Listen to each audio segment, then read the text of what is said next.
Уулсын домог хотолуун 3 дугаар хэсэг. За ингээд Урус хунтайжийн хурим цаашаа үргэлжилж байна. Тэгтэл Урусын найр хурим эд дундаа байтал алс хол тарвахтай цаанаас төмөр болог тайжийн охин мойл гүнжийн хүсэг хүрэлцэн иржээ. Төмөр болог тайж бол Хайдуу хааны ганц төрсөн дүүн билээ.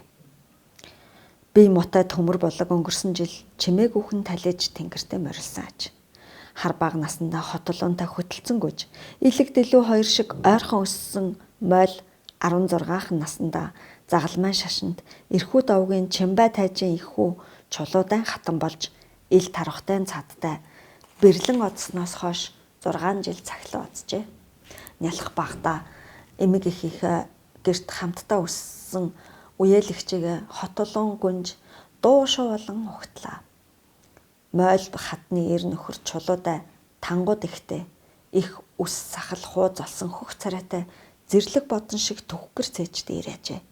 Хормын 2 дахь өдөр тарвахтай нурууныхны дуртай цэнгэл ямаан тулан булаалтах наадам боллоо. Олон эрсийн дунд чулуудсан ямаан тулмыг олж авах тэмцэл оргилдоон хүрч автай Урус хунтайж чулуудаа ноён 3 тодорчээ.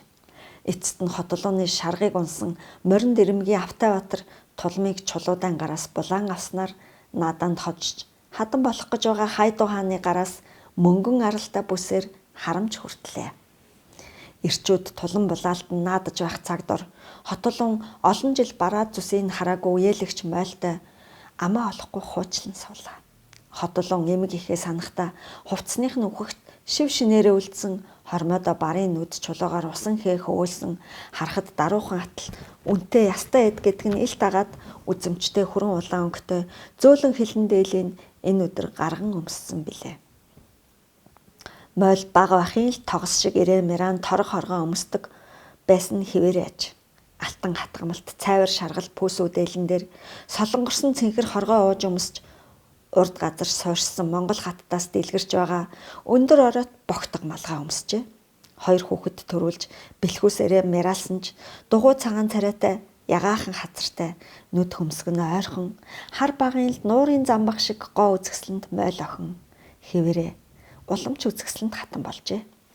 2 шанаанда 6 игнээ уйлан зүүсэн совдан унжурган хөтлөх бүрт чихэнд чимэгтэй аяархан харшин дугарна.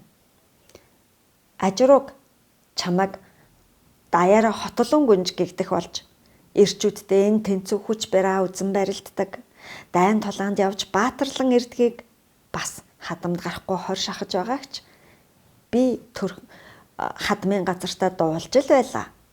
Чиний тухай хэл сураг ил тарахтай даваад чихэнд хүрэх бүрд би чамтай хамтдаа тэнгэр уланд өнгөрөөсөн баг насаа дурсан суудаг юм да гэлээ. Би бүрээ өнгөрч байсан тэр үе баг сах сандаг гэж чи намайг эмээгийн орон дээр уннаас зүлттэй явуу хонх мэтийн тоглоомоо ширтэн хэвтэж ахад ажуулуу гэсээр хагаад л гисээр л гаднаас гүгэд ороод ирдгсэн гэж хотолуун хэллээ. Тийм ээ чи их сайн санаж байна. Эмгээ маань чамд л их хайртай байсан. Харин би чиний тухай сар муу сураг сонсохороо ир нөхрийнхөө загалмайтны шүтэн залбирч үеэл дүү ажруугийг минь ивэж харил гэж 7 өвгөн одонд сүү өргөддөг байлаа гэд мойл эрэгүр нүдээ тормолзуулан хотолуун гүнж рүү харлаа. Муу сурга? Ямар муу сураг сонссон юм бэлээ? Чи надад ирээгүй хэлэл дээ. Бодвол намайг ирч биш, эмч биш, сар мөх хүстэй юм гинлээ гэж ярьж байна уу? Тиймээс хатамд гардггүй, ирчүүдтэй хүч үзэн барилдаад дийлдэхгүй юм гинлээ гэж ярьцгааж байна уу? Гэж хотолуун асуугаад тачганд л хөхөрлөө. За үгүй дээ. Тийм юм сонссон ч би юу гэж итгэх вүлээ?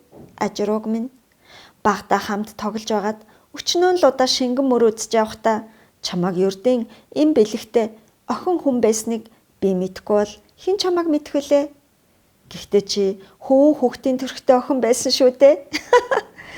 Харин эдүгэ насанд хүрээд ажрууг чи тэр хөөн дөрстэй хүүхэд биш гоо үзэсгэлэн төгс бүсгүй бас төмтийн жанжин болж Сэтгэлтэй хүнтэйгээ ураглах сойрхлыг эцгээсээ хүртэж бусдаас илүү зол хувьтай хүнд тэр чинээгээр нь хар хэл атаа жөтөний мөндөр бодог гэж би боддог юм. Муу хэл амыг бүү тоож бай. Дуулуу ажрууг гэлээ. Тэгэлгүй дээ. Мойл чамайг харахад хизээний л ганган хэнцэр цэцэг шиг сэвгэрхэн байсан. Идэггүй тэр чигээр л гоёмсаг гангамсаг хатан болжээ. Чамайг үзээд сэтгэл баясж байна гэж хотолон үнэн сэтгэлээсээ хэллээ. Ажрууг харин чамайг харахад насан зүг болсон хайртай эмгээ минь санаанд боож байна. Өмссөн дийлчин хүртэл шивгэн эмэг ээжигтэй ижилхэн санагдж байна. Эмгээ минь огт ерөөний бос хүн байсан шүү. Үхлэн ч ерөөний бос байсан. Тийм ээ, ажрууг гэж мойл хэлв. Тийм дээ. Би багасаа л эмгээгээ өтөлж дорооцоор насан зүг болно гэдэгтээ эвлэрдэг байсан. Эмгээ тиймээс үр ач бидэндээ муугаа үзэлэхгүй гэсэндээ өөрөө өглөө тосоод явчихсан шүү дээ гэж хотолон хэлв. Тийм шүү. Эмгээ маань өглөө тосон атсан. Эмгээгийн үхэл нь хүртэл ерөөний нэг хүнийх шиг биш байж гэж мойл хэллээ. Тулан булаалтах наадааны дараа автаа ямагт амдаа аялж авдаг ангир шарга морин хэмээх дуугаа эсгэрсээр мойлын нөхөр чулуудан хамт бүсгүүчүүд суугаа сэрүүн асарт хурж ирэв. Тэгтэл уруус бас ирж мойлыг алс голоос хоримд нь гीचлийн эрсэнд нь талархаад мойл дөө минь автаа хотолон хоёрын хоримд бас айлчлан ирнэ үсттэй гэлээ. Уруус ах минь таны хоримд айлчлалгүй яах вэ? Гэхдээ ил тархутайг давж наашаа гीчлэх нь тийм ч амар бос аян юм да. Их хааны хятад цэргийн харуулууд ил тархутай давах зам сайтай даваануудыг нүд салгалгүй харгалзан суудаг. Хувлай хаан хайдуу авгыг маань их цэрэг хөдөлгөн ил тархутайг даваад Дайдуу хотод нь халтгаас сэрэмжилсэндээ тэр шүү дээ. Тиймээс хятад харуулын цэргийн симхийгээр мөчөд дөрвөн хөлтний туур хүрээгүй оргил цавчин болсын замаар наашаа ирэх болдог. Энэ их бэрхшээлтэй гэж мойл бүсгүй хэлэхэд нөхөр нь манай эцгийн анчин хотгийнхны мэдэх цасны барсын гаргасан жим дагаж явах нэгэн нууц зам байдаг. Бид тэрүүгээр зуны дэлгэр цагтл наашаа давж ирэх юм да гэлээ. Мойл бүсгүй. Урус аха таны хатан хайчаа гэж асуун урусын хойнош шигшрэг бүсгүйг орж ирэх нү гэсэн шиг асрын үүд рүү харлаа. Шигшрэг үү? Өнөөдрийн хөл өмөнд баг сага алжсан бах. Өргөнд хэсэгхэн дуг хийж байгаа гэж урус хэллээ. Олон хоногийн найр хормын хөлд зүдэрч алжсан урусын хатан шигшрэг орноос өндөж чадахгүй хэвцчихсэн байлаа. Энэ тухай дуулсан солон хатан бахан хансан мэт. Тэгжил таарна. Ирүүл чирэг хан удмын нугуун өрс төрүүлэх бүхэл холхон нүүдлийн айл хөлж даахгүй хугарах үлэн дэрс шиг амтан гэдэг нь илт байсан юм аа тэр хүүхэн гэж шивгчэндээ ярьцуулаа. Мойл дүрлэгэр нүднийхээ урт сармсыг дэрвэлзүүлснэ. Нутаг ойр уул даваа нам байсан бол ажруугийнхаа хуримд гिचлмээр л байна. Гэвч намрын ихээр ууланд цас ахиу унчхвал цасны барсын жимээр ачаа хөсөг гарах нь амьд үсэн хэрэг болдог гэлээ. Тэгснэ аптай хотолон хоёртой зэрэгцэн сууж шивнэлтэн хотолон аптаг чимэн тулан булаацалцаар ангаж өгөх гэж байгаа биз гэд цэв хүтэн чигээ аяглан хайртай хүнийхээ аманд нь барьж уулгангаа хөлсөнд норсон туг үсийг хойшлуулан өврийн алчуураараа духыг арчиж өгөхөд автай. Чимэн юу урд нь үзэгдээгүй гоёхон дээл өмсөвэ гэд бас хотолооны хацрыг элбэхтэй хайрын галд мансуурсан харцаар ширтэн. Хотолоо өөдөөс нь өө дээлүү эмэг ээжимэн дээл юм аа гэд эрхлэнгүүгээр ингэрт нь наалдах зэргийг мойл бүсгүй хөндлөнгөөс харж хайрын сэтгэлтэй хүнтэйгээ тэр нийлэх сойрхол хүрсэн бүсгүй гэж би хотолоонаас өмнө урт хожид Энэ яваа насандаа дулаачгүй юм байна. Намайг Иркүүд аймагт бирлүүлнэ гэж аав минь нэг л өдөр дуулгасан. Тэр өдрөөс хойш бирлэх өдрийг хүртэл хичнээн их таамаглал, айдас хүүцтэй явлаа да. Тэгж бэр болгох хүмүүс ирэхэд л би ханилан суух эр нөхөр чулуудаан царай зүсийг анх үзчихвүлээ. Ханилах хүнээ үзээгүй ахуудаа мөч дотоо зүс гажууд эргүү маанаг амтан л бүү байгаасаа да гэж эрхэс тэнгэртэй хичнээн их залбирanгуйлаа да. Гэтэл хайртай хүнтэйг урагдлах ямар байдаг юм бол? Хайр гэдэг нь ингэхэд ямар шухан байдаг бол? Ажрууг автаа хоёрын эргэлтэн янаглаж байгааг харахад атаархмар ч юм уу гэсэн бодол орж ирж байлаа. Тэгээд дэрэгдээ суугаа эр нөхрөөдөө сэмхэн харуул өөрийн төдийлөн тоож байгаа шинжиж үгүй. Айраг чигээ аяглах хус мод шиг гойлогхон залуухан огт руу харц шидлэн шүлэнгдэх шиг санагдан их л бухимдж байлаа. Үеэл ихч дүүстэй ханилж буй эрс анд болцохын зүй тул автаа чулуудаа хоёр эртний монгол заншлаар бүсээ сольж бүсэлцэн анд нөхөд болцохын андгаа өргөн салжээ. Чулуудаа бяр тэнхэтэй онцт нумаар шагаснаа алдалгүй харавдаг ан гөрөнд од хиймэртэй ир яжээ. Урус ханхуу цаг үргэлж цэргийн зэвсэг хэрэгслийг сонирхон явдаг тул хүргэн чулуудаан онцт нумыг ихэд сонирхон хол ойрын байг харуулж үзв. Харин хайдуу чулуудаан чулуудаан хөсгийг үдэхдээ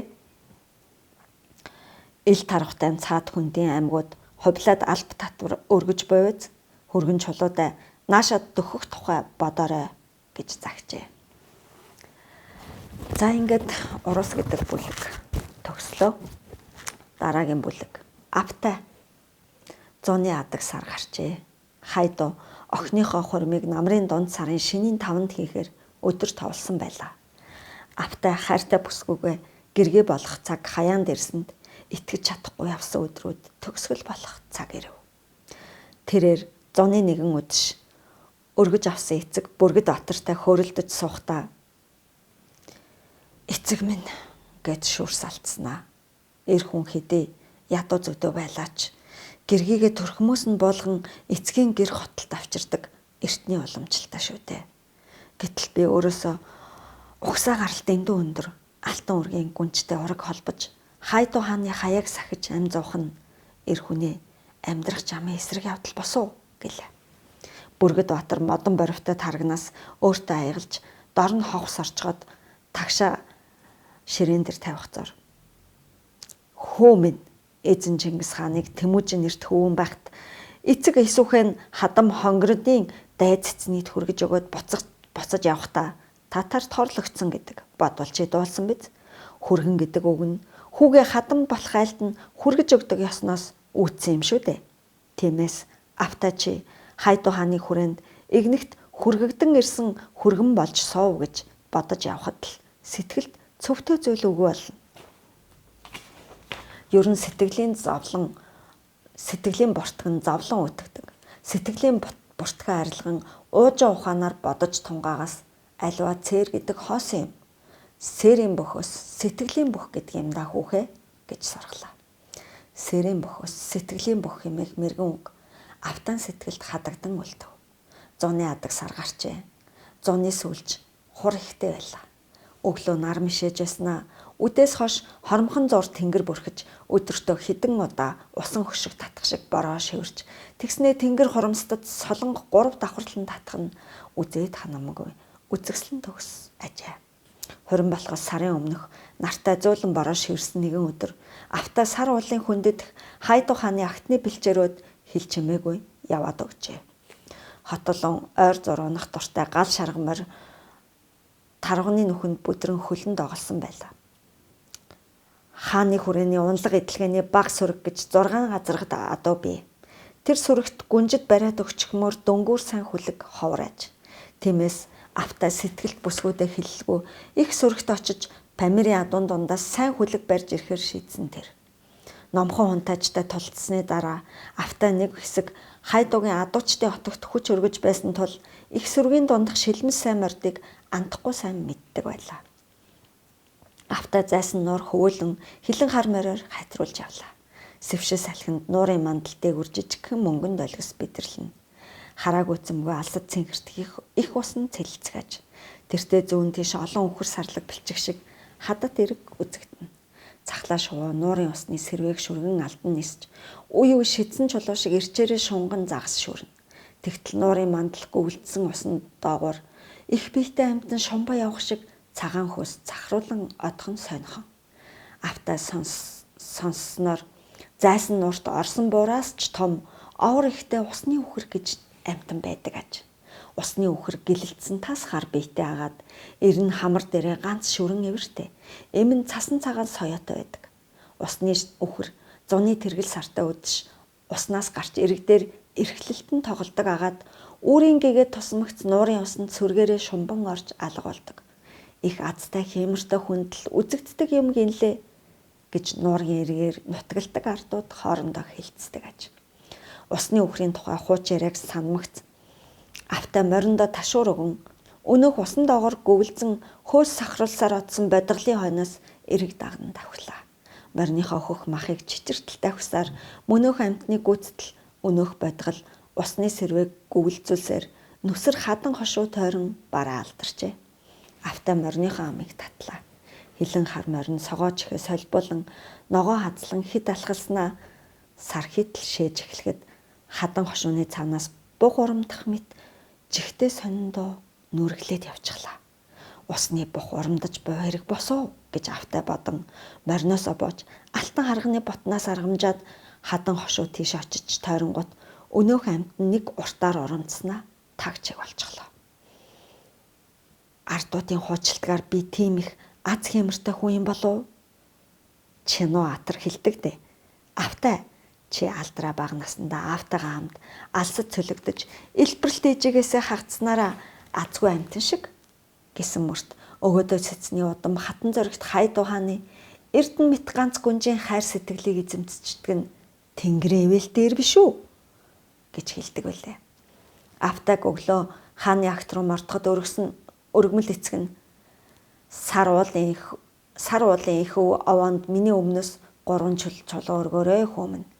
Би царигтаас нь бол чамтай хамт мордож малгаан үс сэргэхгүй юу?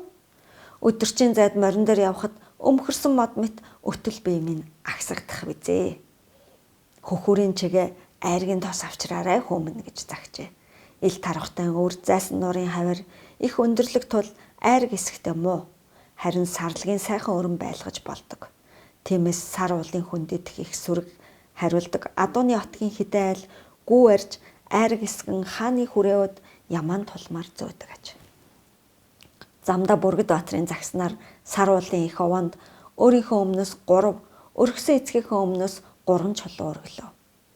Багхан гэрийн дайтай их овоонд өргөсөн хүлэг морины молор эрдний толгойн яснууд цайран үлээх салхин тэр хурдан адууны гавлын нүдээр орж хуурын таталт мэт аялгау хишиглүүлэх аж. Автаа овооны хүлт хэсэг саатан суух зуур. Хурмаас хойш хөвгөдөд элтний эрдэм зааж өргөөний баг сүргийг маллаж суухан жаргал юм даа гэж бодов. Эстэгвэс хааны цэрэгт алт хаах юм бол хизээд гэргийн хотолооны захиргаанд байх нь эр нөхрийн хувьд тунч тааламжгүй санагдхааж. Их овооноос адуучны отог холгүй тул гэгээ тасрахаас өмнө явж хүрчээ. Адууны отгийн ахлагч Хожуу Баатар автаг баяртай гэгч нухтаж жонгнуур чанга дуугаар мэдлэн их сүргийн бэлчээр нутгийн зуншлаг удамт хурдан гөөнүүдийн хээлтүүлгийн тухай сонирхуулаад хааны хүрээний сонин хачинг лавлаган асуухаж. Урд нь шивэртийн хүндэд агтны отог нутаглаж авах үед автаг агтчин байхад хожуу юм л бол түүнийг адууны эрэлд явуулж цэргийн хэрэгцээнд нийлүүлэх эмнэг сурга гэгчлэн амсхийг завдал өгдөггүй байсан атал хожим нь хааны хүргэн болох хүн юм гинлээ гэж мэдснээс хойш ихэд золгойтох болжээ. Хөлд ороогүй юм морин дээр мордож эмээлтэйгээ залгаастай төрсөн юм шиг амьдарч яваа хожуу агтчин баавга шиг майг богинохон хөлдөө бяттай гэж чигтэйхэн насан дөнгөж 35 6-тай атал өвөлд адуу оторлон уулын тасхим жавар салхи сүрж зундаа өдөржин эмнэг хангал сургаж үдэш адуу манаж нойргүй хонсоор 50 гарсан ахмаг хар хүн шиг овор ихтэй үзэгдэх энэр автаг гэртээ урьж цэн гих гой нэртэй улаа батарсан махлаг гэргийн хөөсөрсөн чигээ адууны хүйтэн гэдсэр автаг дайлав. Шин агтчин адуу манд чонохдоо нойроо дийлэхгүй унтснаас хонгор азарганы даагыг чон ноцчихж их бодод хил өгж өнөөх даагыг нядлаад махын хааны хүрээ тийш хөргүүлэхээр загсааж байна гэж хожуу ярьлаа. Автай адууны умсанд их дурлана. Давслан дарсан таан хүмүүл биш үү? Амтлаад зооглохтвэ гэж цэн ихнэр нодоргын чинээ хоёр вааран савтай юм ойртууллаа. Умартлан чансан адууны хүйтэн гэдс таан хүмүүлээр амтлан идэж араас нь цэв хүйтэн хил зүсэм иссэн ариг уухын сайхныг юутайч зүрлэх вүлээ. Автай гэдс идэж суухдаа ирсэн зорилгоо хожууд хэллээ. Өө тийм үү. Гүнжтэнд морь барих нь уу? Баатар гүнжийн тулаан дундаг шувуун сарлыг би өөрөө адуулдгийг. Өөрийн гараар л харна шүү дээ. Тийм сайхан хүлгээс нүд салгаж үл болно. Тэгээд гал шаргал морных нь хөлд оглоо юу? Алчтай агтчин удахгүй ирнэ. Маргааш өндгөн сөргөөд хамтдаа мордомц гэж хожуу агтчин хэллээ. Өндгөн сүрэг гэдэг нь Памирын ханхүүгийн бооцоонд ирсэн сайхан галбиртай хүлэг морд Хайдуу хааны шилмэл хурдан агт нийлсэн 2000 гаруй адууг хэлдэг аж. Үдэш агтчин алчтай ирж автаа тэр хоёр ихэд дотн байдаг тул сар гартал хуучлаад унтцгаажээ. Алчтай өндгөн сүрэгт алтан дэлт жигүүртэй мэт хурдан ороогүй би. Энэ зун анхны хээл авах жилийн юм. Гагцгүй тэргүү хулан тагшиг ардаг тогшин. Бидээ ямар ч азаргыг огт ойртуулахгүй байна. Маргааш танд тэр алтан дэлтгүй гүзүүлэмж та нүд салгаж чадахгүй дээ гэж мөрий тавь химэн алчтай ярьлаа. Зулсан ноос шиг хэсэг хэсэг саарл үлснүүсээр үчин тэнгэр цэлмлээ. Гэрийн тооноор одод гарт баригдам ойрхон очтон гэлцгийг харж хөвцээр автаа давсанд явчихжээ. Үүр цөөрээр нэг сонхон зүүд үзв. Хот улуун гүнж алтан дэлтгүй унан зайсан нуурын ус руу орж алх болчихлоо. Нэг мэтгэд автаа хилэн хар мориороо нуурын мандалтыг үр тавхиж явах юм. Тэгтэл нуурын гүнээс хамар дээрээ ганц шүрэн ивэртэй усны бух гарч ирээд их дуугаар хөнгнүүлэн урамдахад алтан дэлтгүй унсан хот улуун ус цацруулан нуурын мандал дээр гарч ирснээ тэнгэрөөд цойлон отоход автаа хот улуун гэж хашгирсаар хоцров гэж зүүдлээд усан хулган болтлоо хөлөрчихсөн сэржээ. За ингээд Уулсын домог хот улуун романы 3 дугаар хэсэг Автай Баатар гэдэг бүлэг эхлээд явж гин. Энэ удаагийн дугаараа ингээд өндөрлөё. За тэгээд дэлгэцэн дээр харагдаж байгаа хаан банкны дансанд дэмжлэг хандива илгээх юм бол маш их баярлах болно. За дараагийн дугаар хүртэл баяртай.